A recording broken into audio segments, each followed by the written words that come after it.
Bonjour à vous, aujourd'hui je vais vous parler d'une notion qui est intéressante à comprendre et qui vous permettra peut-être d'expliquer pourquoi vous avez l'impression de bien chauffer chez vous et que pour autant vous avez une sensation de froid. C'est la notion de température ressentie. Alors ça je l'ai appris quand j'ai fait la formation sur la maison passive. La température ressentie, c'est la moyenne entre la température intérieure de l'air ambiant et la température de surface des parois. Donc si je prends un exemple, admettons que ici je chauffe la pièce à 19 degrés, ce qui est la température de chauffage recommandée, mais que là j'ai une surface de paroi à 13 degrés, et bien la température ressentie ce sera la moyenne entre 19 et 13, ça fera 16 degrés, et donc j'aurai un inconfort par rapport à ça. Ce qui fait que je vais peut-être être tenté de surchauffer la pièce, et si je veux atteindre mes 19 degrés de température ressentie, il faudra que je surchauffe à 25 degrés, puisque la moyenne entre 25 et 13 degrés, ça fait bien 19 degrés.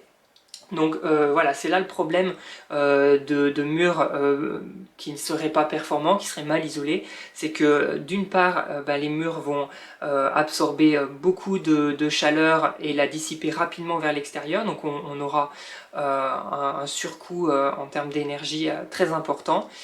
Mais en plus, il va falloir surchauffer pour compenser l'effet de parois froides. Donc c'est double peine.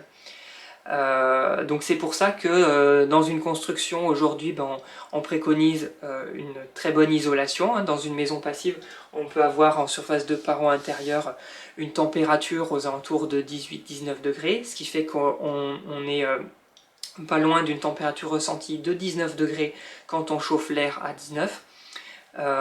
Donc voilà, l'idée c'est vraiment de résoudre le problème à sa source, et en plus on n'aura pas cet effet de sensation d'écart de température d'un côté à l'autre du corps humain. Voilà, on n'aura pas ce qu'on appelle l'asymétrie, où on a un air ambiant à une température et un rayonnement des parois à une autre température.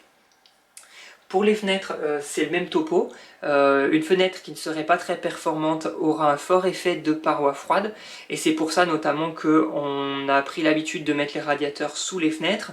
C'est pour créer un rideau d'air chaud qui compense cet effet de parois froides. Là encore, en maison passive, on va chercher à résoudre le problème à sa source, et donc on va préconiser plutôt des fenêtres triple vitrage qui permettront vraiment de limiter cet effet de parois froides. Pour aller plus loin sur cette notion de température ressentie, il faudrait aussi considérer l'humidité relative de l'air, qui est un paramètre important dans la prise en compte du confort intérieur. Mais ça, j'en parlerai dans une prochaine vidéo. A bientôt, ciao!